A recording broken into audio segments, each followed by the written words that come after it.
wahlul 'uqdatam min lisani yafqahu qawli.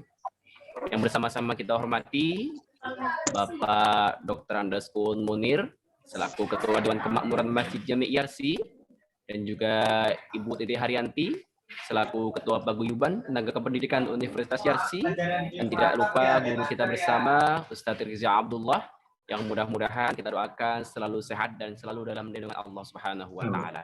Serta para hadirin Bapak Ibu semuanya yang tidak bisa kami sebutkan satu persatu, mudah-mudahan juga selalu dalam lindungan Allah Subhanahu wa taala. Amin Allahumma amin. Pertama, marilah kita panjatkan syukur kehadirat Allah Subhanahu wa taala yang sampai dengan hari ini alhamdulillah Allah gerakan hati kita sehingga hari ini kita bisa berkumpul dalam rangka menambah ilmu, menuntut ilmu yang tentunya tidak lain tujuannya hanyalah untuk meningkatkan ketakwaan dan keimanan kita kepada Allah Subhanahu wa taala. Mudah-mudahan hari ini kita semuanya diberikan fokus dan diberikan ilmu yang bermanfaat. Amin Allahumma amin. Salawat dan salam selalu senantiasa kita haturkan kepada insan dan agung mulia Nabiullah Muhammad sallallahu alaihi wasallam, dan mudah-mudahan kita tergolong umatnya yang mendapat syafaatnya di yaumul kiamah nanti. Bapak Ibu jamaah yang dirahmati Allah Subhanahu wa taala, izinkan saya Ahmad Barokah Al-Zuhri untuk membacakan terkait susunan acara yang akan kita jalani pada hari ini. Acara yang pertama pembukaan, acara yang kedua pemaparan materi yang hari ini akan kita bahas pesan-pesan Quran Surat Takatsur ayat 5 sampai dengan ayat ke-6, dilanjutkan dengan tanya jawab dan diskusi, lalu akan diakhiri dengan doa dan juga penutup. Bapak Ibu jamaah hadirin yang dirahmati Allah Subhanahu wa taala, untuk mengefektifkan waktu, marilah langsung saja kita bersama-sama luruskan niat, ikhlaskan hati, fokuskan pikiran hanya untuk menambah wawasan dalam rangka meningkatkan keimanan kita kepada Allah Subhanahu wa taala. Mari kita buka dengan membaca bacaan basmalah bersama-sama. Bismillahirrahmanirrahim. Mudah-mudahan dengan bacaan basmalah tersebut Allah mudahkan kita semuanya. Amin. Selanjutnya, acara yang kedua yaitu pemaparan materi tentang pesan-pesan Quran Surah At-Takatsur ayat 5 sampai dengan ayat ke-6 yang insya Allah akan disampaikan oleh guru kita Ustadz Rizya Abdullah. Mudah-mudahan Allah mudahkan semuanya. Kepada Ustadz kami persilahkan. Assalamualaikum warahmatullahi wabarakatuh. Alhamdulillahirabbil alamin. Wassalatu wassalamu ala asyrafil anbiya'i wal mursalin Sayyidina wa maulana Muhammad wa ala alihi wa sahbihi ajma'in. Rabbana zidna ilma warzuqna fahma. Allahumma arinal haqqa haqqa warzuqna ittiba'ah. Wa arinal batila batila warzuqna ijtinabah. Allahumma 'allimna ma jahilna wa dhakkirna ma nasina minal Qur'an. Wadkhilna birahmatika fi ahlil Qur'anil Karim.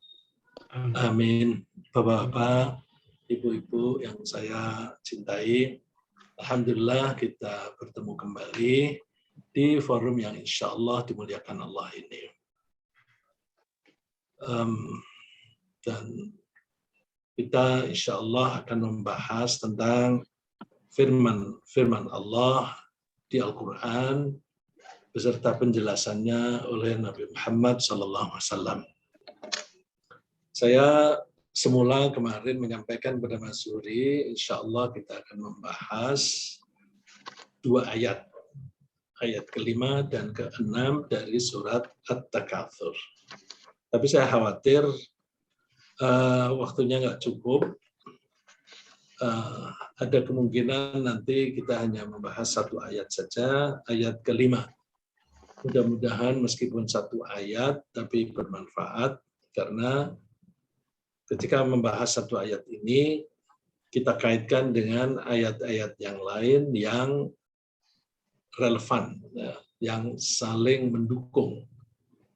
Dengan begitu mudah-mudahan kita menjadi memahaminya itu lebih komprehensif, artinya dilihat dari berbagai segi yang bukan nalaran kita sendiri, tapi yang bersesuaian dengan ajaran Al-Quran. Kita sudah membahas ayat 1 sampai 4 dari surat At-Takatsur. Sebagaimana kita ketahui bahwa dengan surat ini Allah memperingatkan kepada kita bahwa kita ini bisa lalai, bisa lupa kepada Allah, dan bahkan melalaikan tugas-tugas kita yang seharusnya kita lakukan, gara-garanya kita terfokus hanya ke salah satu dari kebutuhan kita, yaitu kebutuhan akan harta. Harta kita perlukan, tapi bukan untuk kita cintai. Kita perlukan karena kita butuh harta untuk mempertahankan hidup. Hidup itu hanya sarana supaya kita bisa mengabdi kepada Allah. Jadi harta itu alat untuk hidup. Hidup adalah sarana untuk mengabdi kepada Allah. Tapi banyak orang karena merasakan nikmatnya harta, lalu tenggelam di situ, lalu dia tenggelam dalam menikmati kenyamanan-kenyamanan dan kesenangan-kesenangan yang ditawarkan oleh harta. Lalu waktunya dihabiskan untuk ngejar harta. Padahal harta itu hanya alat supaya kita bisa bertahan hidup. Alat untuk mempertahankan hidup. Nah, hidupnya sendiri itu terbatas. Tapi orang yang tenggelam memperbanyak harta itu lupa bahwa hidup itu terbatas. Kalau hidup itu terbatas, maka bekal untuk hidup itu ya logikanya mesti harus dibatasi.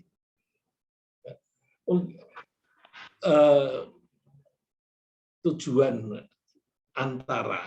antara dari harta itu adalah mempertahankan hidup.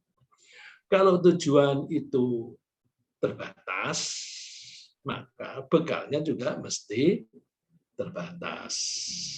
Nah, karena banyak orang yang lengah, dia merasa dimanjakan oleh harta, kepingin apa saja bisa diperoleh asal ada harta, lalu nguber harta sebanyak-banyaknya. Waktu habis untuk itu. Sehingga target jangka panjang yang lebih penting itu dilupakan. Target jangka panjangnya apa? Target jangka panjangnya itu ya kehidupan setelah kita meninggal dunia, dibangkitkan kembali, kita maunya hidupnya yang enak di sana, yaitu masuk surga. Nah, kalau kita tidak melakukan tindakan-tindakan yang menyebabkan kita layak masuk surga, akhirnya kita tidak layak masuk surga, tidak bisa masuk surga. Padahal di akhirat itu alternatifnya hanya dua. Kalau nggak di surga, itu neraka.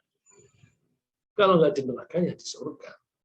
Jadi begitu seseorang itu gagal masuk surga, ya tempatnya neraka. Dan hidup di sana itu tidak terbatas. Beda dengan di dunia. Di dunia ini terbatas, maka bekalnya juga mesti terbatas. Di akhirat itu, panjangnya, lamanya itu tidak terbatas, tidak terduga.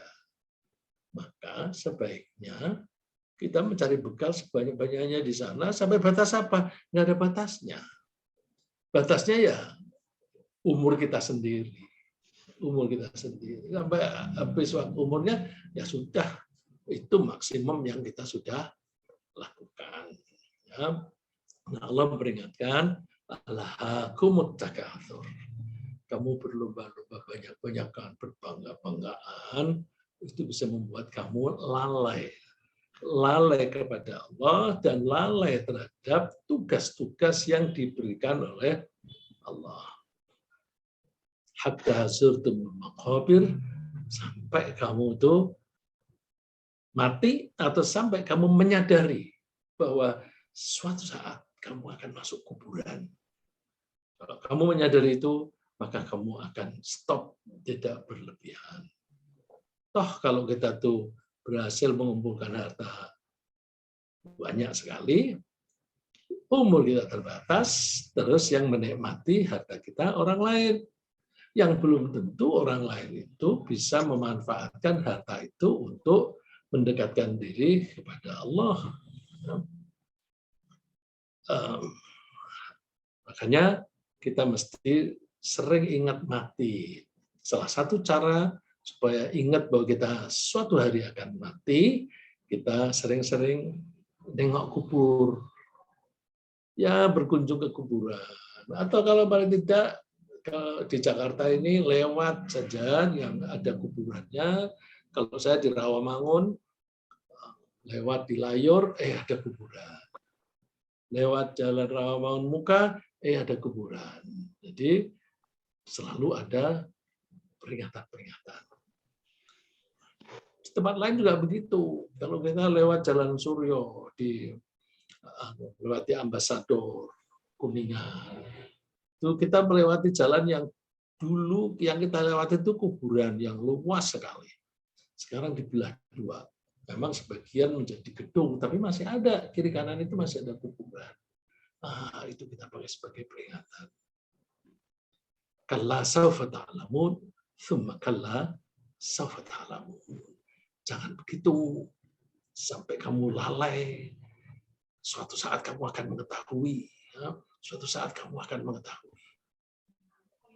mengetahui bahwa apapun yang kita lakukan di dunia ini nanti akan ada akibatnya. Apakah akibat baik atau akibat buruk. Jadi diperingatkan oleh Allah, suatu saat kamu tahu apa yang kamu lakukan ini hasilnya kayak apa. Terus ayat berikutnya yang kelima ini, kalla lau ta'lamuna ilmal yaqin. Kalla, jangan begitu. Lau ta'lamuna ilmal yaqin, seandainya kamu mengetahui dengan pengetahuan yang yakin. Seandainya, ini kan pengandaian. Semua. Kalau kita tahu apa? Artinya, kalau kamu tahu bahwa besok kamu akan mati, akan diminta pertanggungjawaban, tentu kamu tidak akan berbanyak-banyakan, tidak akan melakukan takatsur. Jadi ini kalau istilah bahasa Arab, lau ta'lamuna ilmal yaqin, itu syarat. Kalau ada syarat, mesti harus ada jawabannya. Jawabannya mana ini? Tidak disebut. Kenapa tidak disebut? Udah disebut di depan. At-takatsur. Dan di sini ada kalla. Jangan begitu. Seandainya kamu berilmu, ilmu yang yakin. Maka artinya, kalau kamu berilmu, kamu tidak akan melakukan at-takatsur. Jadi, apa namanya? Ini peringatan kepada kita supaya kita tidak lalai itu apa yang kita lakukan. Nah, itu saya ingin menekankan pembahasan di situ. Di sini Allah menyebut ilmal yaqin. Ilma itu mengetahui, hasil dari mengetahui itu jadi pengetahuan. Nah, Allah memakai di sini istilah ilmal yaqin, ilmu pengetahuan yang menghasilkan keyakinan. Ilmu yang menghasilkan keyakinan. Biasanya kita itu kalau melihat suatu kejadian yang sudah peristiwa yang sudah terjadi, terus kita melihat, kita yakin itu sudah terjadi. Tapi kita tidak cukup hidup hanya melihat peristiwa yang sudah terjadi. Kita harus mengantisipasi what may happen in the future. Apa yang mungkin terjadi di masa yang akan datang. Itu bedanya manusia dan binatang. Kalau binatang itu tidak bisa merencanakan masa depan karena tidak punya bayangan di masa depan itu kayak apa. Tapi orang manusia itu berakal, diberi akal oleh Allah, maka manusia diberi kemampuan untuk mengantisipasi what may happen. Bukan mengantisipasi what happens, ya, what will happen, tapi what may happen. mengantisipasi apa yang mungkin terjadi. Nah, kalau dibilang mungkin terjadi, itu berarti dasarnya praduga. Tapi praduganya itu membawa keyakinan, ilmal yakin. Praduga memberi keyakinan. Bagaimana praduga kok keyakinan? Iya, kalau yang bisa menyatakan bahwa besok yang terjadi pasti A, sesuatu itu yang terjadi pasti, dan betul-betul terjadi, yang mengetahui itu hanya Allah. Kalau kita, itu hanya sebatas praduga. Ya, contoh yang paling gampang, GMKG. Itu pekerjaannya mengantisipasi apa yang mungkin terjadi di masa yang akan datang. Kalau melihat, wah, ini ada akumulasi awan di sebelah sana.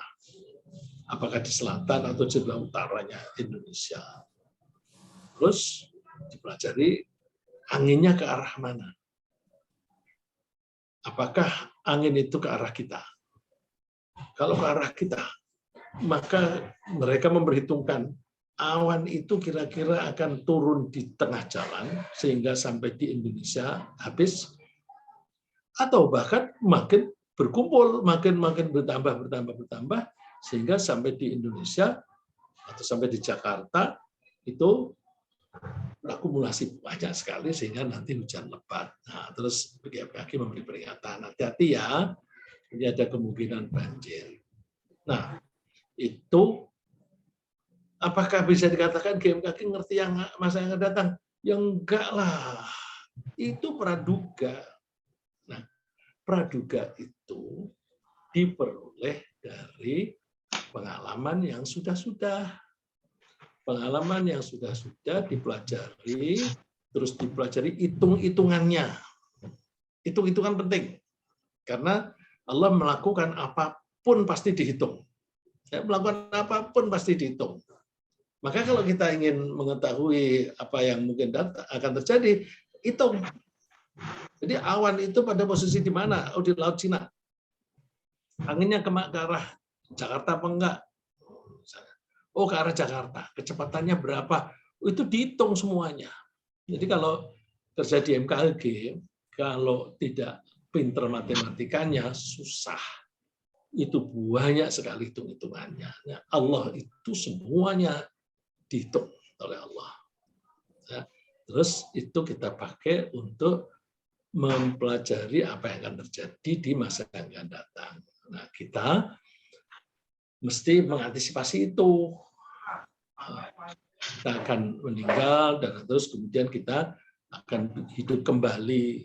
Loh, hidup kembali itu juga kita kan belum pernah melihat buktinya, belum pernah melihat. Tapi kan kita bisa belajar dari peristiwa-peristiwa yang sudah ada. Misalnya, tanah yang kering, benih-benih sudah pada mati, telur-telur binatang sudah pada mati. Tapi begitu ada hujan, terus air menggenang, rumput-rumput tumbuh. Kan tadinya sudah mati, kok bisa tumbuh? Terus ada ikan.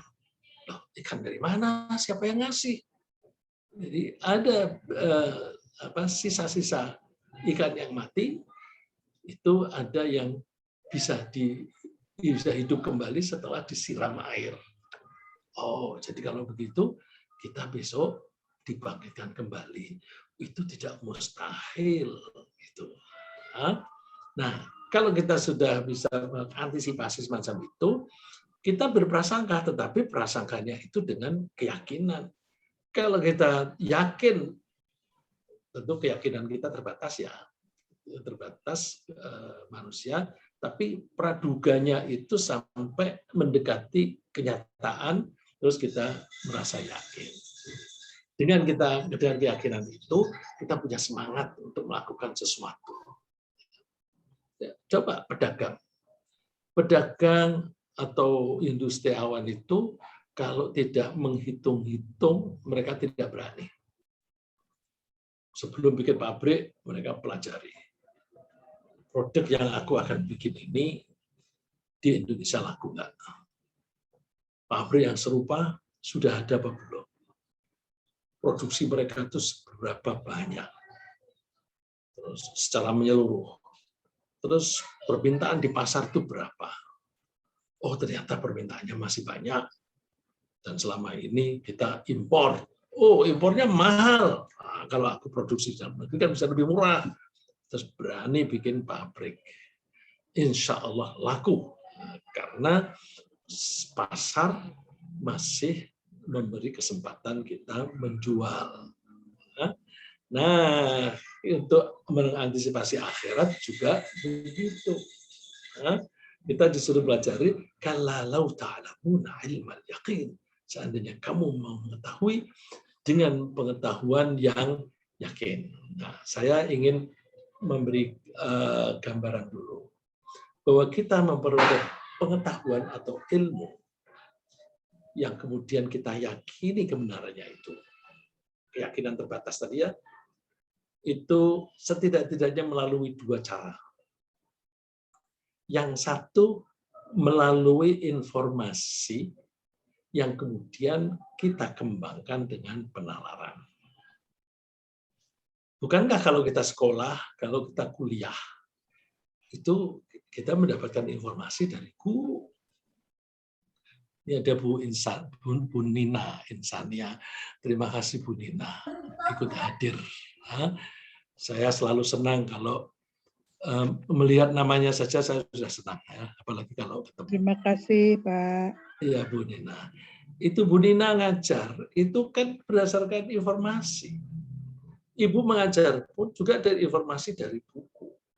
Nah, terus informasi itu dikembangkan, dikiaskan, terus diperbandingkan kalau itu di Indonesia bagaimana dan sebagainya. Jadi intinya adalah bahwa kita bisa mengembangkan ilmu berangkat dari informasi. Yang kedua, berdasarkan pengamatan indera. Apa yang terjadi, kemudian kita tafsirkan. Kita tafsirkan, apa ini artinya?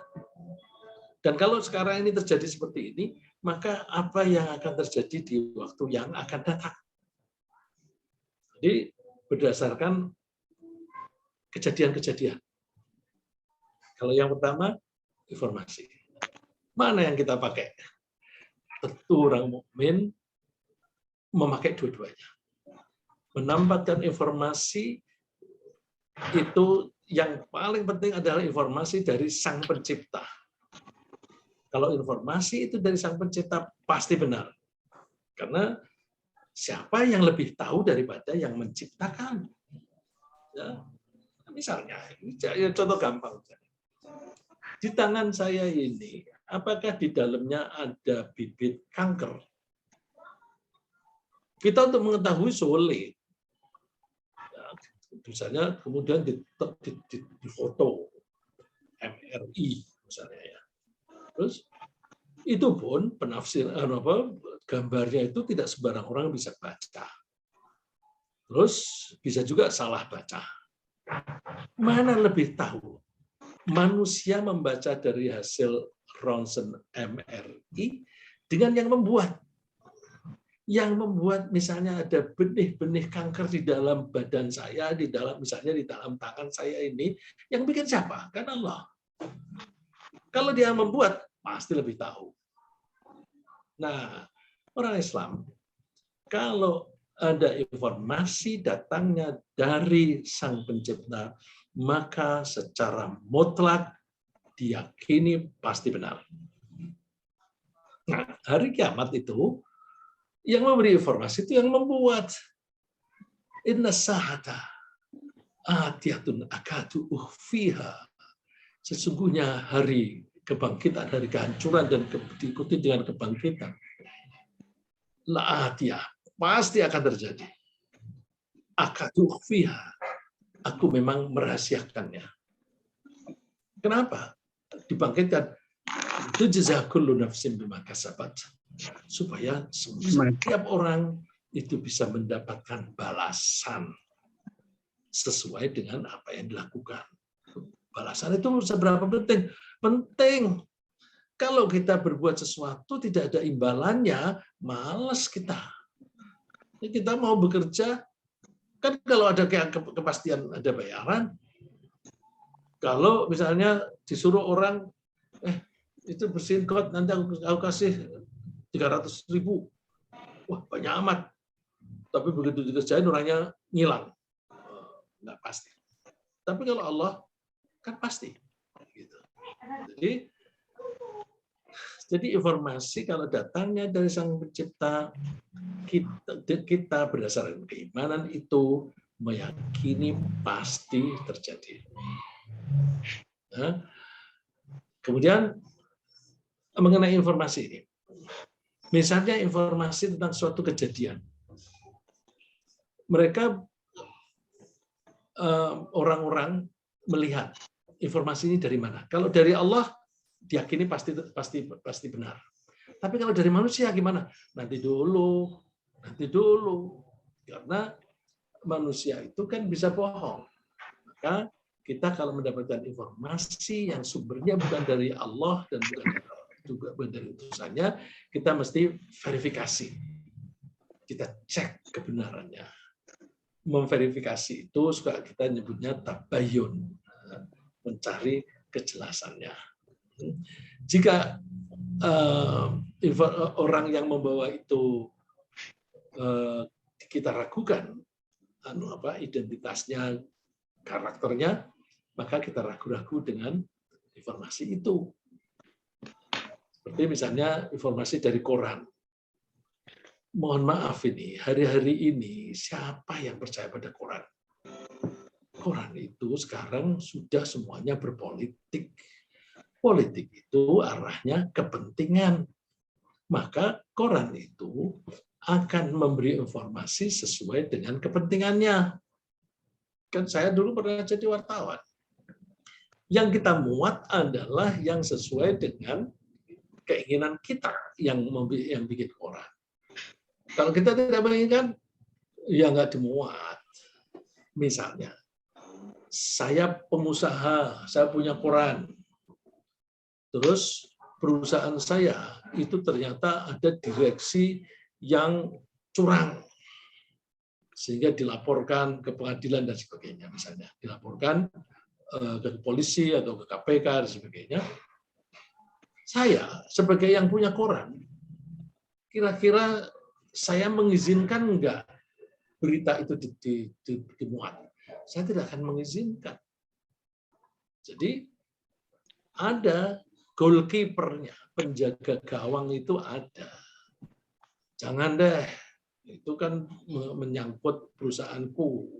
Nah, karena aku yang punya koran ini, saya bisa melarang. Kalau ada wartawan yang memaksa muat, pecat aja. Gitu. Nah, sekarang ini siapa yang bisa percaya sama koran, sama televisi? Semuanya berpolitik. Politik itu yang penting, yang diutamakan adalah kepentingan. Nah, beda dengan kalau informasi itu datangnya dari Allah. Allah itu tidak punya kepentingan. Nah, informasi tentang akhirat itu datangnya dari Allah yang menciptakan. Itu kan kejadian yang akan datang. Nggak masalah. Karena apa? Yang membuat waktu itu Allah. Allah membuat waktu itu ada waktu sekarang, ada waktu yang lalu, masa yang lalu sampai dengan sekarang, ada waktu yang akan datang. Kalau waktu itu yang menciptakan Allah, dan waktu itu ada masa lampau, sekarang dan akan datang, maka Allah itu tidak tertimpa oleh waktu. Artinya, Allah bisa melihat apa yang terjadi sekarang, bisa melihat apa yang terjadi masa lampau, dan juga bisa melihat apa yang akan terjadi besok. Ya. Pedomannya adalah bahwa Allah tidak akan tertimpa oleh ciptaannya sendiri. Contoh yang paling gampang, matahari itu besar dan panas. Yang membuat Allah. Kira-kira Allah kepanasan enggak? Ya enggak lah. Panas itu kan yang membuat Allah. Kalau Allah yang membuat, Allah tidak akan tertimpa oleh panas itu. Waktu yang membuat Allah.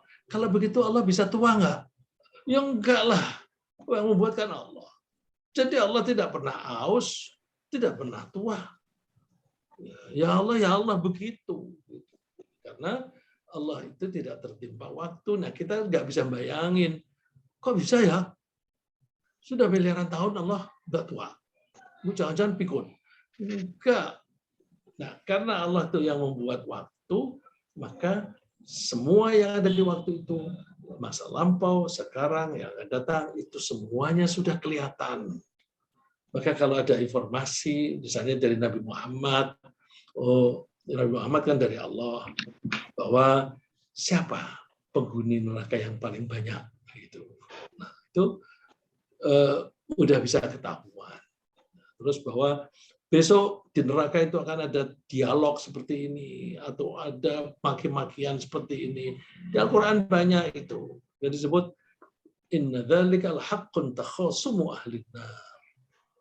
Orang-orang di neraka itu saling maki-maki, saling nyalah-nyalahin. Misalnya orang yang datang belakangan, yang datang duluan, yang masuk duluan itu kan gembong-gembongnya itu. Orang-orang yang jahat dan menyuruh orang jahat. Terus pengikutnya itu masuknya kan belakangan.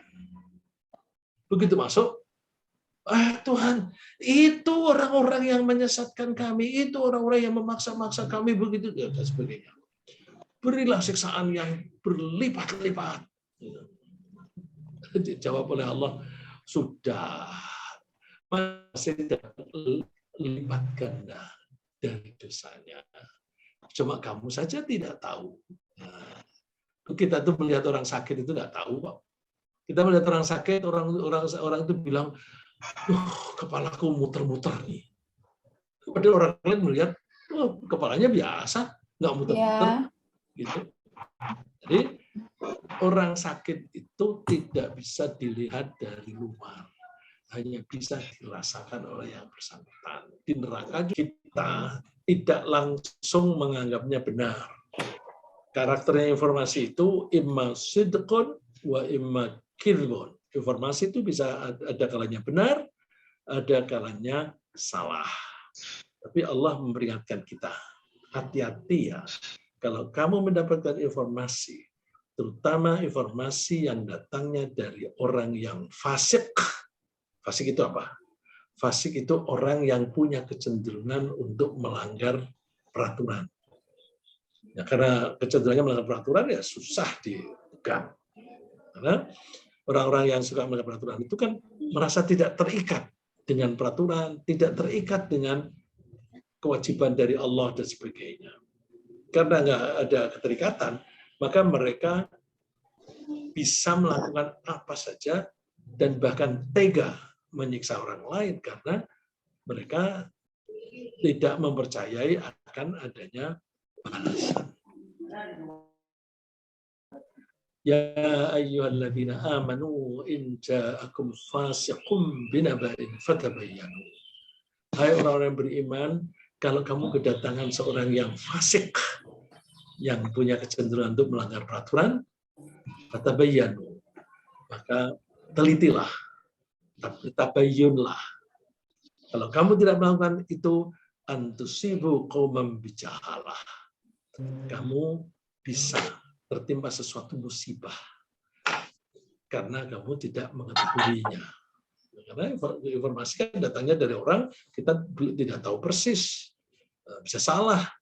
Nah, kalau kamu mempercayai, fatusbihu ala ma fa'altum nadimin. Kamu akan menjadi menyesal atas perbuatan. Loh, hubungannya apa informasi dan penyesalan? Gini, informasi itu setiap hari kita butuhkan. Untuk apa? Untuk mengambil keputusan. Keputusan apakah kita melakukan sesuatu atau tidak. Misalnya, aku mau pergi ke Senen dari Rawamangun misalnya. Terus ada bisa dibuka mungkin seminggu 5 kali atau berapa. Terus ada informasi, wah di Salemba macet. karena ada demo. Itu buntutnya panjang sampai ke Pramuka. Terus karena saya mau ke Senen, informasi itu saya pakai untuk mengambil keputusan. Enaknya lewat mana aku? Aku kan bisa lewat velodrome sampai di Perintis Kemerdekaan, terus lewat Senen. Dengan begitu sudah kelewat Salemba, nggak kena macet. Jadi informasi selalu kita butuhkan untuk mengambil keputusan-keputusan apa yang akan kita lakukan. Nah, informasi yang seperti itu adalah informasi yang berkaitan dengan masa yang akan datang. Kalau yang lampau itu sejarah, ya, sejarah. Yang kita pentingkan itu sekarang dan akan datang. Nah, informasi mengenai hari akhirat, ya, kehidupan di akhirat, itu masa yang akan datang. Itu berarti penting sekali. Apa pentingnya? Supaya kita bisa siap-siap. Saya kasih contoh misalnya. Pada bulan seperti ini mau pergi ke London. Terus ada orang bilang, di London tuh dingin loh. Ada orang bilang, ini bulan Februari. Iya dingin, tapi sudah nggak begitu dingin. Karena paling dingin itu Desember. Ini sudah hampir akhir dari Februari. Kalau kamu berangkatnya awal Maret, sudah cukup hangat. Terus ada yang bilang dingin, iya memang musimnya ini sudah musim semi. Atau bulan Maret itu semi. Jadi, tapi di Inggris itu bisa saja cuaca itu tiba-tiba berubah. Pagi-pagi misalnya suhunya 17. Terus 17 derajat Celcius. Tiba-tiba bisa turun menjadi 7. Jadi kamu mesti bawa overcoat, bawa jas yang tebal dan sebagainya. Saudara bilang, enggak, bulan Maret itu udah hangat. Dia ragu-ragu, ini percaya apa enggak, percaya apa enggak. Mana yang lebih beruntung? Yang percaya apa yang tidak? Ambil contoh yang tidak percaya dulu. Kalau saya tidak percaya bahwa di sana nanti suhunya bisa tiba-tiba turun, kedinginan, maka saya merasa tidak perlu mempersiapkan diri. Ngapain bawa jas tebal-tebal, bawa overcoat, untuk menemuin koper aja. Jadi tidak bawa. Karena tidak percaya. Terus kalau yang percaya, dia siapkan. Berat, biarin. Siapa tahu nanti benar terjadi. Oke, jadi yang tidak percaya tidak siap-siap, yang percaya siap-siap. Seandainya begitu sampai di London ternyata tidak dingin. Yang satu tidak membawa pakaian hangat, yang satu membawa. Yang tidak membawa, nah bener kan, nggak ada terjadi. Oke, selamat ya. Terus yang membawa rugi nggak? Udah bawa, tapi aku menang tenang. Nah, aku tenang jiwaku tenang. Aku tidak perlu gelisah. Mau dingin, aku udah bawa kok. Kalau nggak dingin, ya nggak apa-apa. Aku nggak rugi. Terus kalau begitu, yang mempersiapkan diri dan yang tidak mempersiapkan diri, bagusan mana? Bagusan yang mempersiapkan diri, meskipun tidak terjadi. Jadi kalau misalnya orang dikasih tahu bahwa besok itu kita dibangkitkan kembali, ada yang masuk surga, ada yang masuk neraka. Yang tidak percaya tidak persiapkan diri. Terus ternyata ada, wah celaka dia. Terus kalau yang percaya, dia mempersiapkan diri, tapi ternyata nggak ada, ya udah nggak apa-apa. Aku sudah dapat keuntungan, kok keuntungannya tenang. Tapi kalau betul-betul terjadi, alhamdulillah, aku sudah menyiapkan semuanya. Jadi percaya dan tidak percaya itu lebih untung orang yang percaya. orang yang tidak percaya itu seringkali dikarenakan pengaruh ajaran bahwa sesuatu teori kalau tidak bisa dibuktikan secara empiris itu berarti tidak ada atau salah. Terus, nah kalau orang itu mengikuti itu, maka orang itu hanya mempercayai yang bisa diamati atau yang bisa dialami. Kalau nggak pernah terjadi, tidak pernah mengalami, jadi anggap tidak ada. Seperti dibangkitkan kembali itu, mereka tidak percaya. Itu pengaruh dari teori empiris tadi. Kadang-kadang memang perlu kita teori empiris itu, tapi jangan membatasi hanya itu, karena banyak kok yang kita alami dalam kehidupan ini yang kita tidak bisa melihat. Misalnya roh, setiap orang punya roh nggak? Punya. Kok kamu percaya? Kamu pernah lihat? Enggak. Loh, kalau kamu nggak pernah melihat, ya jangan percaya dong. Kan tidak bisa dibuktikan, tidak bisa diobserv gitu. Itu contoh bahwa banyak kok dalam kehidupan ini yang kita tidak bisa mengamati. Dan itu ada. Maka kita jangan membatasi pengetahuan kita hanya yang konkret-konkret saja yang bisa diamati. Beyond that, itu banyak. Mereka yang tidak percaya itu betul-betul tidak percaya, malah goblok-goblokin yang percaya. Misalnya ini di Al-Quran, orang kafir mengatakan ayaitukum annakum idza mittum wa kuntum turaban wa 'idhaman annakum mukhrajun. Apakah dia nabi ini yang mengaku nabi ini menjanjikan kepada kamu bahwa kalau ketika kamu sudah mati dan kamu sudah menjadi debu, sudah menjadi tulang belulang, lalu kamu dibangkitkan kembali? Hayhat, hayhat. Hayhat itu jauh sekali atau impossible. Impossible. Diulang 2 kali. Hayhat, hayhat lima tu'adun. It's impossible. Impossible that it may happen. Tidak mungkin bisa terjadi. In hiya illa hayatuna dunya namutu wa nahya ma nahnu bimab'utsin. Hidup ini ya yang kita jalani ini aja. Kita hidup nanti mati udah. Nggak akan ada kebangkitan itu. Nah, karena mereka tidak bisa dan belum pernah membuktikan adanya kehidupan di akhirat, mereka tidak mau mempercayainya. Kepada mereka lah Allah menegur dengan ayat yang ke-5 ini. Kalla law ta'lamuna ilmal yaqin. Jangan begitu, seandainya saja kamu mengetahui dengan pengetahuan yang bisa meyakinkan, pengetahuan yang tidak harus dibuktikan secara empiris. Ya. Nah, seandainya mereka mau mempercayai dan meyakini kebenaran akan adanya pembalasan di akhirat, tentu mereka tidak akan menghabiskan umurnya di dunia ini hanya untuk mengumpulkan harta. Waktunya dibagi, ada waktu untuk mengumpulkan harta untuk konsumsi sekarang dan beberapa saat yang akan datang, nggak usah berlama-lama. Terus sisa yang lain, sisa waktunya dipakai untuk mengumpulkan bekal besok di akhirat. Gitu.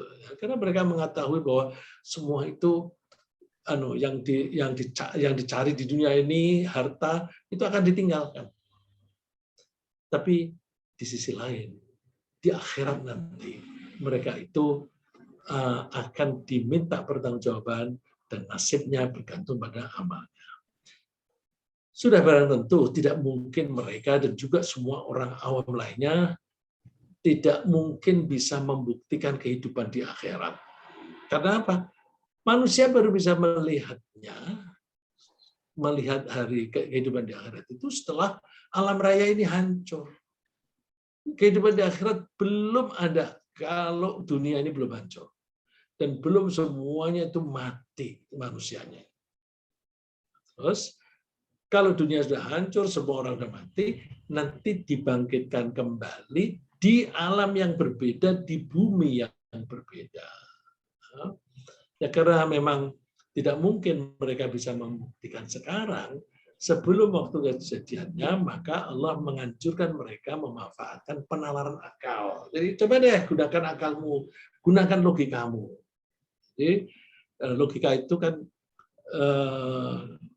berdasarkan hasil pengamatan tertentu, kemudian dikiaskan dengan logika-logika yang pas, atau yang mendekati kebenaran. Jadi karena hidup akhirat belum ada, kita pakai logika berdasarkan pengalaman yang ada. Apa itu? Diberi contoh oleh Allah di surat Al-Hajj. Ya ayyuhan nas, in kuntum fi raibin minal ba'thi, fa inna khalaqnakum min turabin, thumma min nutfatin, thumma min 'alaqatin, thumma min mudghatin mukhallaqatin wa ghair mukhallaqah.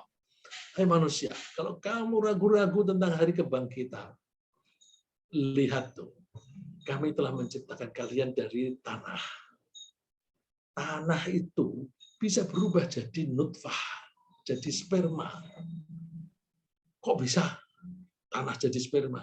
Ya melalui transformasi.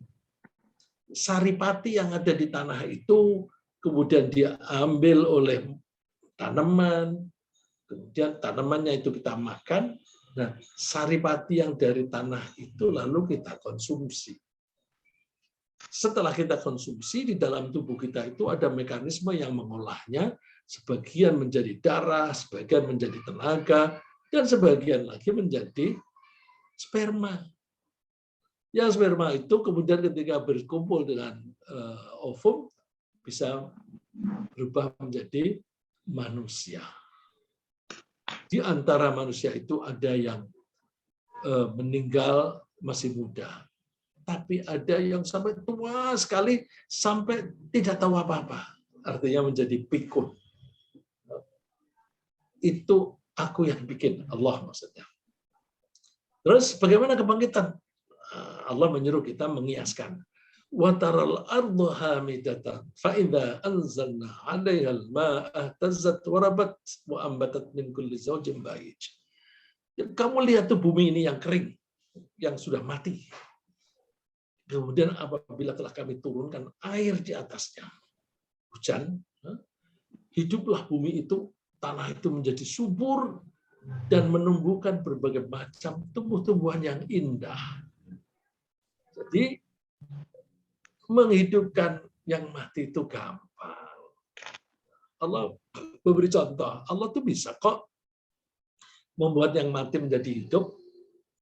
Dari yang hidup keluar yang mati bisa. Ayam itu hidup. Dia mengeluarkan telur. Telur itu mati. Belum hidup.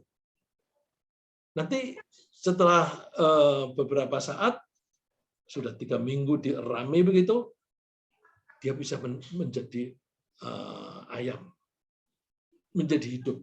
Jadi dari hidup keluarlah yang mati, dari yang mati keluarlah yang hidup. Itu gampang. Nah, terus itu dipakai sebagai kias, analogi. Nah, itu pakai logika. Seharusnya mereka bisa memahami bahwa kalau Allah bisa menciptakan makhluk dan tidak ada dari tidak ada menjadi ada, artinya Allah itu bisa menciptakan sesuatu tanpa bahan baku, itu bisa. Kalau kita manusia kan nggak bisa, harus ada bahan bakunya. Allah tanpa bahan baku bisa. Nah sekarang, kalau orang sekarang sudah hidup, nanti mati, bahan bakunya kan sudah ada. Karena bahan bakunya sudah ada, dihidupkan kembali, itu kan gampang. Jadi kalau dari ada hidup, kemudian mati, terus hidup lagi, itu kan satu siklus. Kalau mau lihat siklus begini, ini misalnya kita punya pohon singkong. Itu tangkainya, kalau kita sudah ambil singkongnya, kemudian si tangkainya kita masukin di tanah yang basah, nanti tumbuh. Membuat tumbuh itu kan gampang, karena itu hanya siklus. Bahannya sudah ada kok. air berubah menjadi uap. Uap nanti sampai di atas berubah jadi air lagi, hujan, dan seterusnya. Itu gampang. Itu menurut Allah itu seperti satu kesatuan. Ma khalqukum wala ba'thukum illa kanafsin wahidah. Innahu sami'un basir. Tidaklah Allah menciptakan dan membangkitkan kamu dari kubur itu, melainkan hanyalah seperti menciptakan dan membangkitkan satu jiwa saja. Ya, ini bisa berarti membangkitkan satu jiwa, ya kalau bisa membangkitkan satu, ya bisa semuanya. Dan bisa juga ini berarti bahwa siklus itu seperti satu kesatuan, satu unit yang tinggal muter-muter aja begitu. Dan sesungguhnya Allah itu Maha mendengar dan Maha melihat. Nah, menurut Rasulullah, bagaimana sih kok kita bisa bangkit kembali? Rasulullah itu kan berbicara itu kan berdasarkan wahyu. Ya. Jadi informasinya dari Allah juga. Nah, menurut Rasulullah, kita yang sudah mati dan hancur itu akan dihidupkan kembali secara materi, itu diambil dari tulang ekor. Jadi, dari tulang ekor itu ada sel atau lebih kecil daripada sel yang bisa di-preserve, bisa dilestarikan. Seandainya dibakar pun, dia tetap bisa hidup. Dibakar, misalnya dikremasi. Kremasi itu kan suhunya tinggi. Tetap masih bisa itu. Sel yang kecil itu. Hanya satu unit yang kecil itu nanti yang akan disiram oleh Allah. Rasulullah mengatakan ma bainan nafkhataini arba'un. Jadi ada sabda Nabi tapi tidak begitu spesifik. Antara dua tiupan. Kalau kita baca di surat Az-Zumar itu bahwa besok akan ada malaikat yang meniupkan sangkakala. Tiupan pertama itu membuat semuanya hancur. Dunia alam raya ini hancur semuanya. Terus ketika tiupan kedua, maka semua manusia dibangkitkan kembali. Nah, menurut Rasulullah itu jarak antara tiupan pertama dan kedua itu 40. Tapi Rasulullah tidak menyebut 40 itu 40 jam, 40 hari, atau 40 tahun, atau 40 miliar tahun. Rasulullah tidak menyebut. Ya. Jadi ada yang kita tidak tahu persis ini. Terus, kemudian Allah menurunkan air dari langit. Nah, airnya ini air seperti air yang kita saksikan di sini atau tidak, wallahu a'lam. Karena pada saat itu kita sel-sel yang kecil tadi itu sudah dipindahkan ke bumi yang lain. Disiram oleh Allah dengan cairan, entah kayak apa cairannya, fayambutuna kama yambutul baqr. Laisa minal insan syai'un illa yabla illa adman wahida wa huwa ajbud dhanab. Semua bagian manusia itu akan hancur kecuali satu tulang, yaitu tulang ekor. Dari tulang ekor itulah manusia diciptakan lagi di hari kiamat. Jadi bukan tanpa bahan baku, bahan bakunya sudah ada. Nah, kalaupun orang kafir itu membutuhkan bukti empiris, mestinya kejadian itu sudah bisa diambil pelajaran dong. Itu cerita tentang Nabi Uzair. Nabi Uzair itu suatu saat jalan-jalan melewati suatu perkampungan. Di perkampungan itu penghuninya sudah nggak ada. Entah kenapa kok semuanya nggak ada. Nah, kalau informasi yang kita pernah mendengar itu kan ada kalanya Allah mendatangkan angin yang panas sekali sehingga orang-orang pada meninggal. Ya, kalau namanya udara yang panas sekali itu kan orang sembunyi dimanapun juga mati. Itu perkampungan itu mati semuanya, tinggal rumahnya. Dan karena sudah ditinggalkan lama itu pada bergelimpangan. Nabi Uzair bertanya-tanya, ini bagaimana sih Allah cara menghidupkan kembali? Au kalladzi marra 'ala qaryatin wa hiya khawiyatun 'ala 'urushiha. Seperti seseorang yang melewati suatu desa yang dia sudah roboh, atapnya sudah tumbang. Terus qala anna yuhyi hadhihi Allahu ba'da mautiha. Bagaimana Allah bisa menghidupkan ini yang setelah mati? Terus Allah kasih bukti. Fa'amatahu Allahu mi'ata'am. Allah membuat dia mati 100 tahun. 100 tahun itu lama. Kalau kuburan itu biasanya 8 tahun itu sudah boleh ditumpangi lagi. Ini 100 tahun. Dibangkitkan kembali. Terus malaikat menghampirinya bertanya, "Kam labitha? Kamu tidur di sini berapa lama?" Qala labithu yawman wa ba'dha yawm. Ya, sehari kali atau setengah hari. Ya namanya mati seperti tidur itu kan kita nggak tahu berapa lama. Terus dijawab oleh malaikat itu, bal labitha minhu bal labitha mi'ata. Kamu tinggal di sini 100 tahun. Fanzur ila ta'amika wa syarabika lam yatasannah. Kamu kan membawa makanan dan minuman.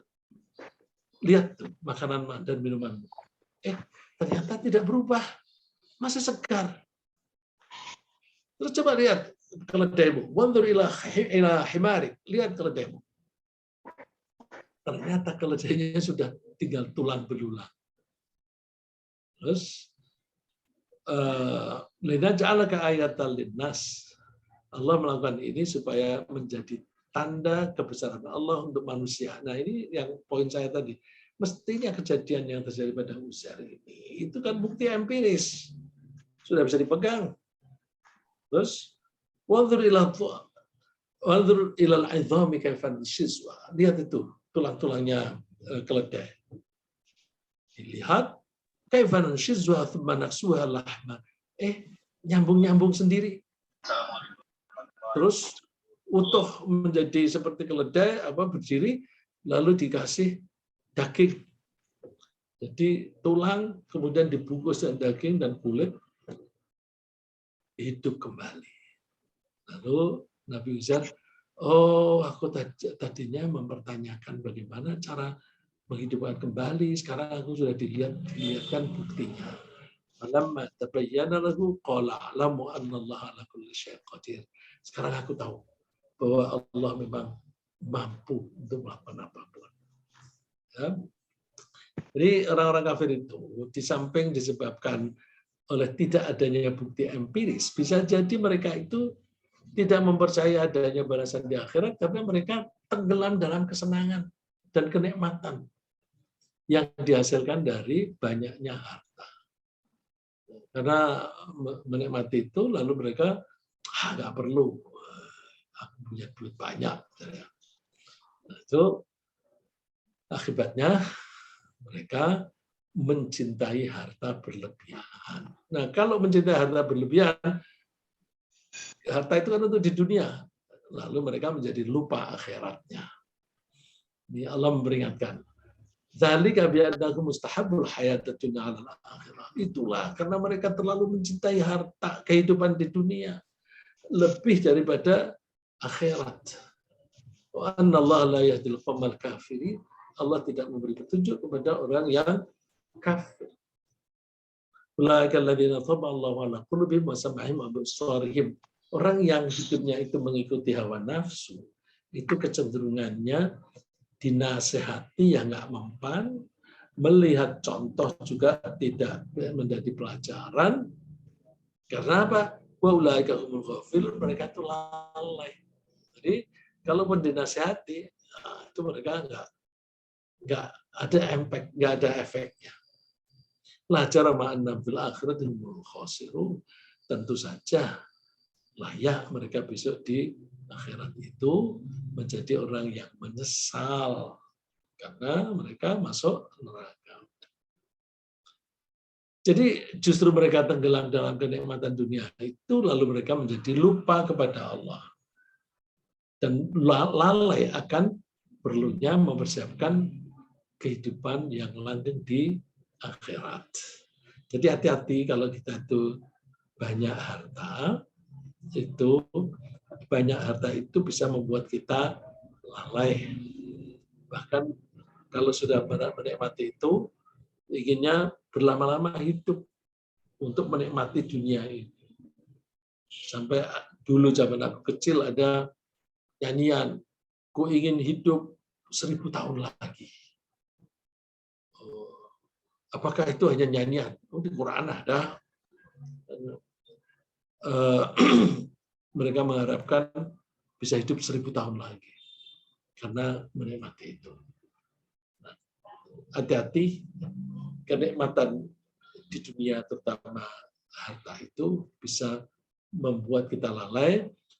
Walakin mata'tahum wa aba'ahum hatta nasud dzikr. Ini sebenarnya jawaban dari orang-orang yang dituduh oleh orang kafir menyesatkan mereka. Mereka menjawab, enggak Allah. Ya karena mereka itu hidupnya terlalu nikmat. Walakin mata'tahum wa aba'ahum. Engkau memberi mereka dan bapak-bapak mereka kenikmatan dalam kehidupan ini. Hatta nasud dzikr, sampai mereka lupa akan peringatan. Bahkan engkau memburu, akibatnya mereka menjadi masyarakat yang hancur. Jadi intinya adalah bahwa kita hati-hati dengan kehidupan ini. Kehidupan ini sementara. Dunia ini umurnya terbatas. Dan semua yang ada di dunia ini mempunyai batasan juga. Artinya semua punya lifetime.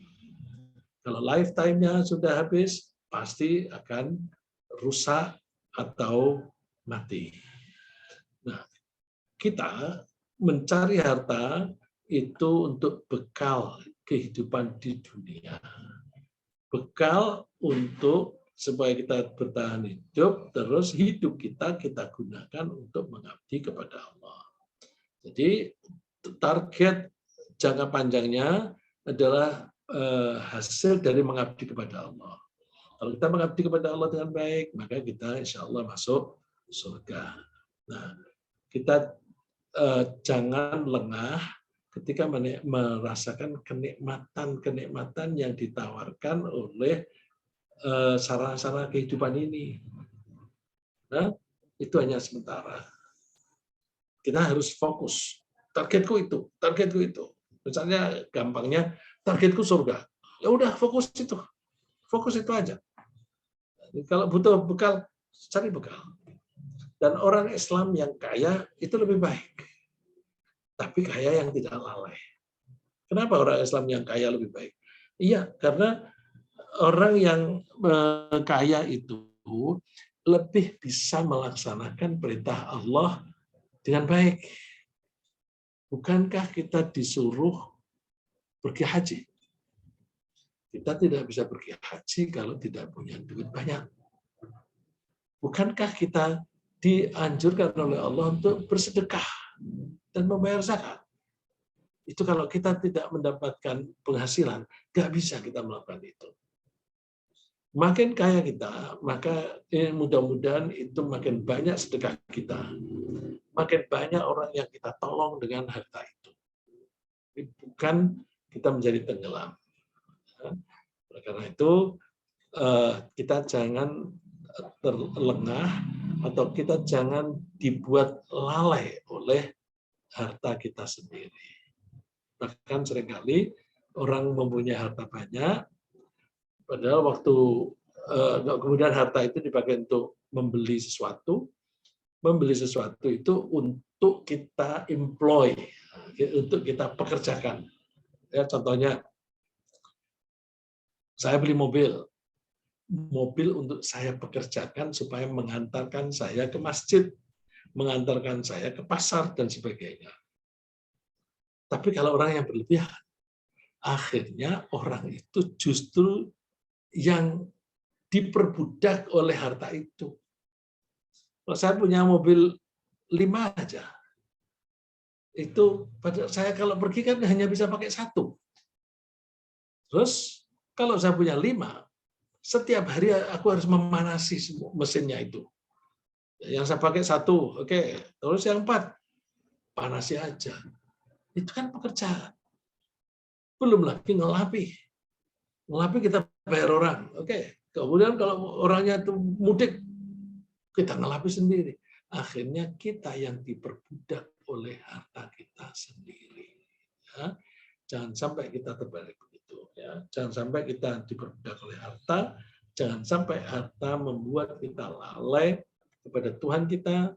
Jangan sampai harta membuat kita lalai akan tugas kita dalam hidup.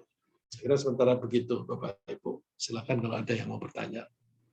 Baik, Bapak. Terima kasih atas pemaparan materinya yang begitu komprehensif, sangat mencerahkan sekali bagi kita semuanya. Mudah-mudahan kita semuanya bisa menyerap, dan ketika Bapak Ibu mungkin ada pertanyaan atau yang ingin ditanyakan, kita sekarang buka sesi tanya jawab. Kami persilahkan bagi Bapak Ibu yang memiliki pertanyaan ataupun ingin ditanyakan terkait masalah-masalah yang ada di dalam kehidupannya, boleh kami persilahkan. Silakan, kami persilahkan kepada Bapak Ibu semuanya. Mungkin untuk mengawali, Ustaz, saya memiliki pertanyaan terkait kehidupan dunia dan di akhirat. Tentunya kita semuanya sebagai seorang muslim ingin selamat di akhirat, atau pada intinya ingin dimasukkan ke dalam surga. Tapi saat ini realitanya kita sedang hidup di alam dunia ini. Nah, pertanyaannya adalah mengenai porsi. Kalau kita presentasikan ketika kita hidup di dunia dan di akhirat berdasarkan ayat-ayat di Al-Quran itu sebenarnya harusnya seperti apa, Ustaz ya? Apakah 50% dunia, 50% akhirat, ataukah berapa persen? Sehingga pada intinya ujungnya adalah kita sebagai umat Islam selamat di akhiratnya. Karena realitanya di dunia ini sampai sekarang entah itu 50% ataupun 70%, ternyata umat muslim masih begitu tertinggal di dunia ini. Nah, ini seharusnya seperti apa sehingga umat muslim di dunia pun tidak tertinggal dan di akhiratnya pun nantinya bisa selamat. Nah, itu kalau dipresentasikan kira-kira berapa Ustaz ya? Mohon maaf, terima kasih.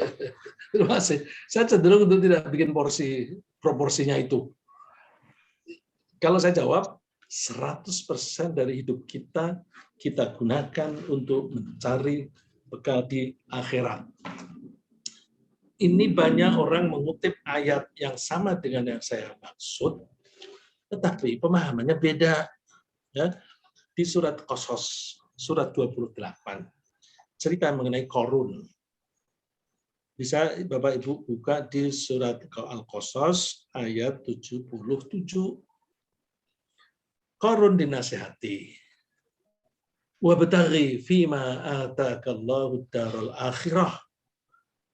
Gunakanlah apa yang Allah telah berikan kepada kamu. Ya. Wabtaghi, carilah. Mencari, tapi dengan menggunakan apa yang Allah berikan kepadamu. Cari apa? Ad-darul akhirah, kehidupan di akhirat. Jadi, justru dunia pun kita pakai untuk cari akhirat. Gitu. Kalau dari porsi, lah nanti ada hitung-hitungan sudah 50% apa belum, atau lebih enggak dari 50%. Terus kemudian, wah aku satu hari diberi waktu oleh Allah 24 jam. Yang sampai untuk ibadah, tadi kan Pak Suri bilang, apakah ibadah kita itu harus 50% misalnya. Enggak ada 50% kalau ngitungnya hanya sholat. Gitu. Sholat 5 menit atau 10 menit, anggaplah 10 menit. 5 kali, itu belum ada 1 jam. Baru 50 menit. Kemudian kalau dibanding dengan 24 jam, berarti yang dipakai untuk ibadah kurang dari 1/24. Terlalu kecil kalau kita ingin surga. Maka caranya 100% hidup kita ini untuk mengabdi kepada Allah. Mengabdi itu bahasa Arabnya ibadah. 100% umur kita untuk ibadah. Umur itu sama dengan waktu. Waktu itu kita bagi per unit. Ada unit besar, kita sebut tahun. Lebih kecil lagi, bulan, mingguan, kemudian harian, kemudian jam, sampai ke menit. Coba, kita manfaatkan seberapa banyak untuk akhirat. Kita usahakan 100%. Is it possible? Bisa. Bisa. Ibadah itu kan mengabdi kepada Allah. Coba tidur itu ibadah bukan? Ya bisa iya, bisa tidak. Berarti kan kalau kita itu tidur. Kenapa Mas Zuri tidur jam 8 sudah tidur? So, masih sore begini. Iya, aku kepengen tidur jam 8 supaya aku bisa bangun jam 2. Oh, emangnya apa jam 2? Ya, aku kepengen sholat malam plus menghafal Quran. Aku kalau menghafal Quran di siang hari susah. Ada saja gangguannya. Nanti ditelepon, ya ini lakukan ini dan sebagainya. Nanti anak rewel, aku ngurusi anak. Nanti istri minta tolong ini itu, terganggu lagi. Aku mau sholat, mau menghafal Qurannya di tengah malam saat semua orang tidur. Jadi tidak ada yang ganggu saya. Jadi tidur jam 8 tadi ngapain? Mempersiapkan diri supaya bisa sholat dan baca Quran.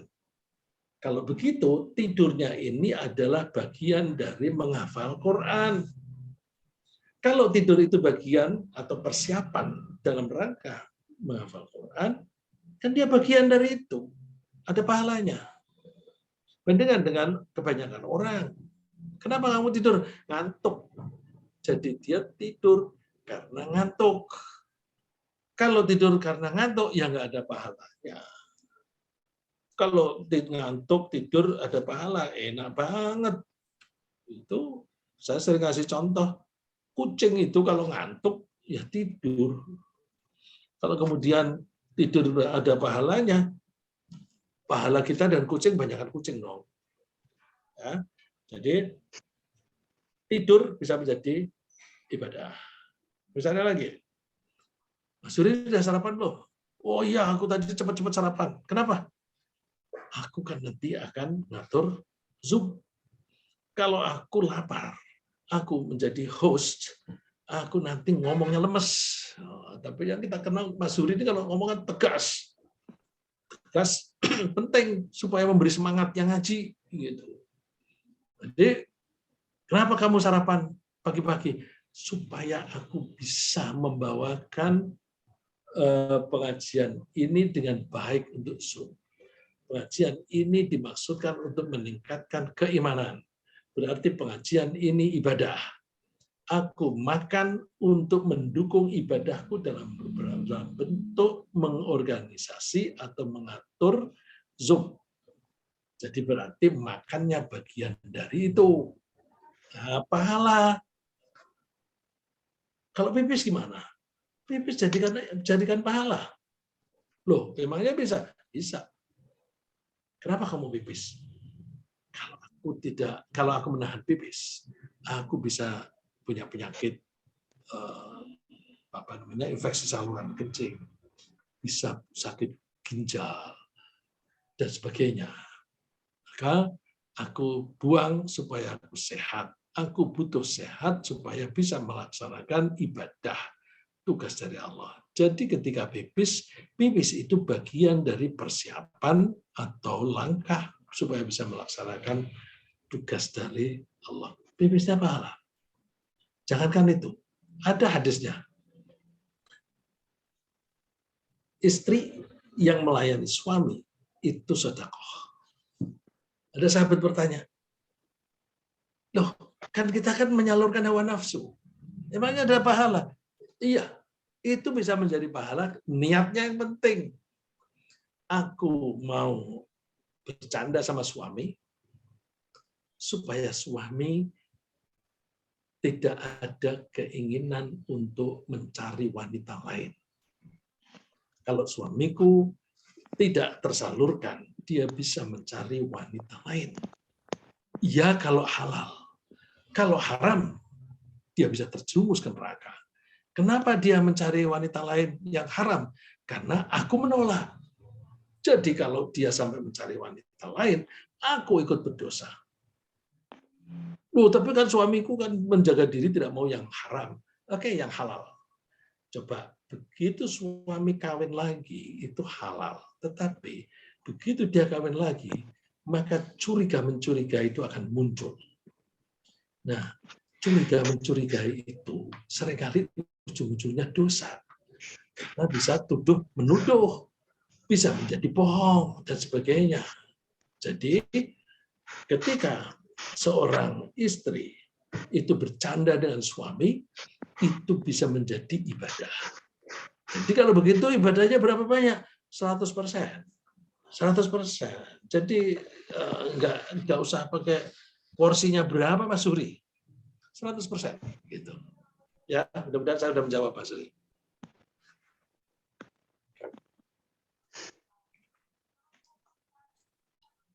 Ada lagi? Mas Suri, kemana nih?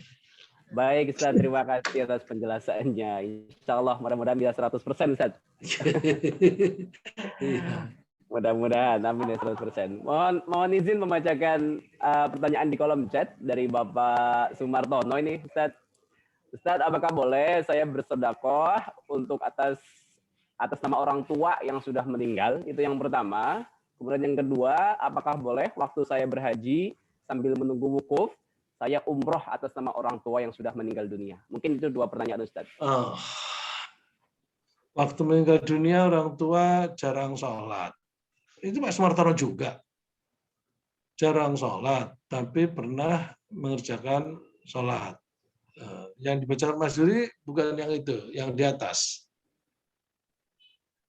Jadi pertanyaannya banyak ini Pak Sumartono. Oh, banyak pertanyaannya. Dari atas. Ada 3. Coba yang dibacakan Mas Iya. Salam. Apakah boleh saya bersedekah untuk atau atas nama orang tua yang sudah meninggal dunia? Begini, kalau untuk sedekah itu kalau pakai kias boleh. Misalnya gini, ada seseorang yang menghadap Rasulullah SAW cerita bahwa bapaknya sudah waktu itu sudah terlalu tua, kepengen haji, tapi tidak terlaksana, keburu meninggal dunia. Terus dia bertanya, alahu, apakah aku boleh haji untuk dia? Jawaban Rasulullah, kalau kamu punya utang, kalau bapakmu punya utang, kamu bayar nggak? Iya. Nah, bayarlah hutang itu. Jadi yang utang orang tuanya, anaknya yang bayar. Nah, kalau kita kiaskan dengan itu, maka ibadah yang lain kita peruntukkan orang tua juga bisa. Tapi ada yang berpedoman begini, loh itu hadisnya kan adanya kan haji, tapi yang lain nggak ada. Jadi yang boleh hanya haji. Wallahu alam. Jadi pola pikirnya ulama itu berbeda-beda. Kalau sedekah saya kira tidak banyak yang tidak perlu diperselisihkan. Insya Allah bisa. Yang lebih sulit dikiaskan itu sholat. Kalau ini salah satu pertanyaannya Pak Sumartono kan sholat. Kalau orang tua meninggalkan sholat, kemudian kita sholat untuk dia bisa nggak? Nggak bisa. Sholat itu unik, kewajiban yang harus dilaksanakan sendiri, baik dalam keadaan sehat ataupun sakit, asal akalnya masih sehat, kita harus sholat. Jadi lumpuh, tapi akalnya sehat. Lumpuh, lalu gimana? Nggak bisa berdiri, nggak apa-apa, duduk aja. Oh, lumpuhnya sampai nggak bisa duduk, ya udah tiduran aja. Nggak bisa gerak apa-apa, nggak apa-apa. Isyaratnya pakai mata, boleh. Mata udah nggak bisa melek, ya udah merem. Tapi yang penting pikiran masih jalan, mau seolah-olah sholat secara fisik karena memang terbatas kemampuannya.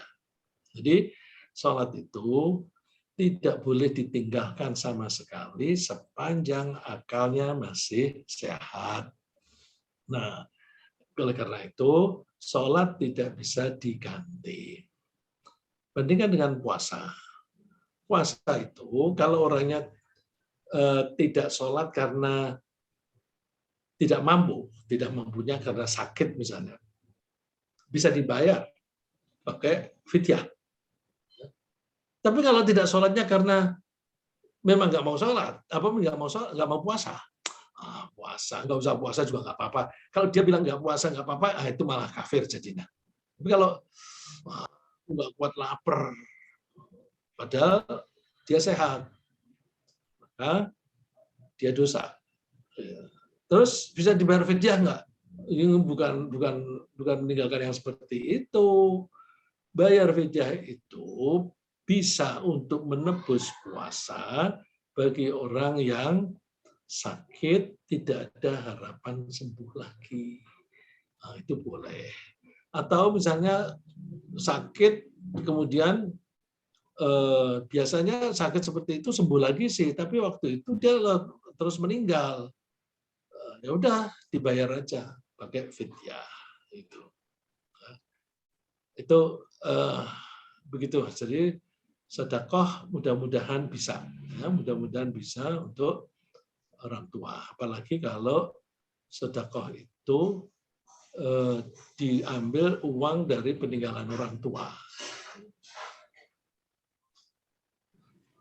Terus satu lagi sambil wukuf.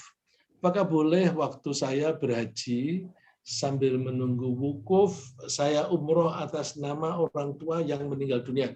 Loh, kalau haji boleh, umroh otomatis boleh dong Pak. Ya, jadi boleh umroh untuk orang tua. Jadi seringkali juga haji untuk orang tua. Dan ini lebih bagus dijalani sendiri. Karena seringkali haji itu haji badal, haji yang digantiin oleh orang lain. Itu suka-suka mahasiswa-mahasiswa yang kuliahnya di Arab atau yang di Mesir, itu kalau musim haji pada di Mekah, lalu terus menawarkan haji badal. Kadang-kadang dia membadali 2 orang, 3 orang, yang nggak benar. Kalau badal itu ya 1 orang untuk 1. Gitu. Nah, ini jalannya aja sendiri. Insya Allah nyampe Pak. Terima kasih. Baik, terima kasih Ustaz penjelasannya. Bapak Sumartono mungkin cukup ya, sudah terjawab semuanya. Mudah-mudahan bisa memberikan petunjuk buat Bapak dan juga untuk kita semuanya. Bapak Ibu yang dirahmati Allah Subhanahu wa taala, enggak terasa ini sudah jam 9:30. Atau mungkin Bapak Uun Munir ada yang ditambahkan terlebih dahulu? Silakan Bapak. Udah siang lah. Nah, ya, saya tertarik yakin ini hadiah atau hidayah dari Allah atau bisa diusahakan, karena banyak orang yang ilmunya tinggi tapi nggak sampai ke yakin ya. Atau pengajarannya bukan pelajaran, nggak ada hubungannya dengan akhirat gitu. Mengenai ilmu tadi ya Pak? Ilmu yakin ini ternyata banyak orang yang sekolah tinggi berilmu tapi tidak sampai ke yakin. Di pihak lain ada orang yang jadi mu'alaf kan gitu dengan keilmuan. Sehingga yakin ini hadiah, hidayah atau ada usaha gitu kan, atau gabungan. Ya, hidayahnya itu yang di belakang Pak. Tapi ilmu yakin itu termasuk usaha kita. Kita berusaha supaya menjadi ilmu yakin. Nah, supaya menjadi ilmu yakin itu berpikirnya jangan sekuler. Nah, kita itu cenderungnya sekuler. Sekuler kita itu bisa 2 arah. Misalnya, orang yang mempelajari fisika, terus dia beranggapan bahwa fisika ini tidak ada hubungannya dengan agama. Itu sekuler. Dia memisahkan antara kejadian alam dengan yang menciptakan alam itu sendiri. Sekuler. Tapi sekuler bisa juga datang dari santri. Santri itu belajar Al-Quran, belajar fikih dan sebagainya, tapi tidak mempelajari tentang kehidupan. Sehingga dia ya ilmu agama, terus kegiatan selain itu bukan ibadah. Kalau dia menganggap kegiatan yang lain itu di luar agama, nanti ketika menjadi anggota DPR, dia bisa korupsi. Bisa menjadi pejabat pemerintah, dia bisa korupsi. Karena dianggap, oh itu masalah dunia, bukan urusan akhirat. Nah, itu berarti sekuler. Sekulernya para santri menganggap pengetahuan agama tidak ada kaitannya dengan kehidupan dunia. Sekulernya satu sisi, kehidupan atau ilmu dunia tidak ada kaitannya dengan agama. Maka kalau kita belajar, mesti combining ya, menggabung antara dua itu. Karena kalau kita baca Al-Quran, setiap Allah menceritakan tentang kejadian alam, selalu dikaitkan dengan yang membuat. Ya, misalnya langit dan bumi. Alhamdulillahi fatiris samawati wal ardh. Segala puji bagi Allah yang telah menciptakan langit dan bumi. Jadi langit dan bumi ada yang membuatnya. Gitu. Terus bicara tentang turunnya hujan. Itu ya itu karena sekarang ini musim seperti ini, maka angin datangnya dari arah sana, itu melewati laut yang luas, maka akan masih banyak hujan di kita. Di bulan-bulan seperti ini itu masih ada hujan. Terus tidak mengaitkan dengan Allah. Orang yang mengaitkan dengan Allah, Allah itu menyayangi manusia. Sehingga Allah itu menurunkan hujan itu dibagi. Ya maaf aja dipotong. Ya itu, maaf dipotong. Ya kecenderungan mengaitkan dengan Allah itu dari mana? Keimanan. Nah, keimanan perlu hidayah lagi. Ya betul, Pak. Maka perlu bimbingan. Ya perlu bimbingan. Ya, coba kalau kita lihat ayat Qur'annya. Kan Rasulullah itu diutus oleh Allah untuk memberi pelajaran dan mensucikan. Wa tuzakkihim. Ya.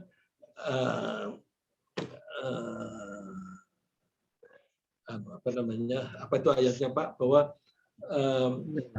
seperti Allah yatlu alaihim ayati wa yuzakkihim wa yatlu alaihim ayati wa yuzakkihim wa yu'allimuhumul kitab. Yatlu alaihim ayatihi, Rasul itu membaca ayat-ayat Allah, wa yuzakkihim dan mensucikan mereka, wa yu'allimuhumul kitab dan mengajarkan kitab. Nah, sambil mengajar itu ada mensucikan. Mensucikan itu artinya kan mengaitkan kejadian alam dengan penciptanya. Sehingga manusia ini hatinya bisa bersih, kemudian bisa memahami kekuasaan Allah, dan kemudian berbakti kepada Allah. Nah, mensucikan jiwa itu belajar yang semacam itu. Maka kalau kita belajar, sebaiknya dari orang-orang yang mengaitkan kejadian alam dengan Allah. Nah, itu butuh guru, ya, butuh guru. Kalau butuh guru ini kan seperti Ali bin Abi Thalib mohon menasihati bahwa kamu tidak akan bisa mendapatkan ilmu yang bermanfaat kecuali dengan 6 bekal, dengan 6 syarat. Harus ada kecerdasan, harus ada cinta kepada ilmu itu, harus ada modal, ada bekal, terus harus ada ketekunan, harus waktunya panjang, dan satu lagi harus ada irsyadu ustaz. Irsyadu ustaz, ada petunjuk dari guru. Maka memilih guru itu penting. Nah, ya kalau kita nggak ketemu guru begitu di sekolahan, ya udah guru ngaji aja. Nah, seperti kita ini yang kita lakukan ini kan ngaji nih. Ya, mudah-mudahan kita menjadi lebih paham tentang kaitannya pengetahuan dengan keimanan. Mudah-mudahan ya, mudah-mudahan saya sudah menjawab Pak Un. Ini kembali ke rumah, di rumah itu penting. Ya. Di rumah penting. Ya, betul Pak. Baik, terima kasih Pak Ustadz Rekza yang sudah menjelaskan, insya Allah mencerahkan semua baik kita ya. Baik Bapak Ibu yang dirahmati Allah Subhanahu Wa Taala, Telah kita simak bersama ya, baik pertanyaan, diskusi maupun pemaparan materi tentang pesan-pesan Quran Surah At-Takatsur ayat 5. Mudah-mudahan minggu depan kita bisa melanjutkan kembali tentang pesan-pesan Quran Surah At-Takatsur ayat berikutnya, dan mudah-mudahan banyak sekali manfaat yang bisa kita petik dari yang disampaikan oleh guru kita Ustaz Gizi Abdullah. Kita beranjak ke acara berikutnya, yaitu doa dan juga sekaligus penutup yang akan disampaikan oleh guru kita, imam kita, Ustaz Uun Munir. Kepada beliau kami persilakan. Silakan Bapak. Ya, astagfirullahaladzim. Alhamdulillahirabbil alamin. Segala puji kami panjatkan padamu, wahai Allah, puji yang sungguh maha agung. Besar. Tidak sanggup sesungguhnya kami ungkap keagunganmu, kebesaranmu dengan lisan kami, ya Allah. Seperti engkau puji dirimu sendiri. La nuhsi sana'an alaika, anta kama asnaita ala nafsi. Salawat serta salam dari kami sampaikan kepada junjungan kami, kekasihmu Muhammad serta keluarga. Allah, dengan izinmu, alhamdulillah kami masih sehat sentosa, masih afiat, sehingga kami masih ada kesempatan untuk mengisi hidup-hidup ini dengan mengabdi kepadamu, khususnya di pagi tamah ini adalah kami dengan rahmat-mu bisa mendengarkan firman-mu dari guru kami. Karena itu kami mohon, ya Allah, ikhlaskan kami yang hadir ini untuk menerima nasihat-nasihat, petunjuk-petunjuk dari firman-mu, dan beri kami kekuatan untuk mengamalkannya, ya Allah. Beri ilmu yang manfaat, dan ilmu-ilmu yang sudah ada pada kami juga beri kekuatan manfaatnya, ya Allah. Allah, jadikan kami sebagai hamba-hamba-Mu yang selalu berzikir kepadamu, selalu berbuat meningkatkan kebaikan, selalu memberikan manfaat kepada orang banyak. Allahumma inna ala zikrika wa syukrika wa husni ibadatika. Allah, jika engkau panjangkan umur kami, panjangkanlah dengan sehat dan taat. Dan jika kami sampai ajalnya nanti kami wafatkan dengan husnul khotimah, istirahat dari kedurhakaan kami. Allah, ampunkan kesalahan kami selama ini, yang besar, yang kecil. Juga ampunkan kesalahan kedua orang tua kami. Sayangi mereka, ya Allah. Lebih dari mereka menyayangi kami di saat-saat kami masih kecil. Sayangi juga, ampuni juga, ya Allah. Saudara-saudara kami, kakak kami, adik-adik kami, ponakan kami, sahabat-sahabat kami yang selama ini bergaul baik dengan kami. Bahkan ampunkan juga, ya Allah, seluruh hamba-Mu beriman, baik yang masih hidup maupun yang sudah wafat. Allah, bimbing kami semua yang hadir maupun yang belum bisa hadir ke jalan yang Engkau ridhoi dunianya dan akhirat.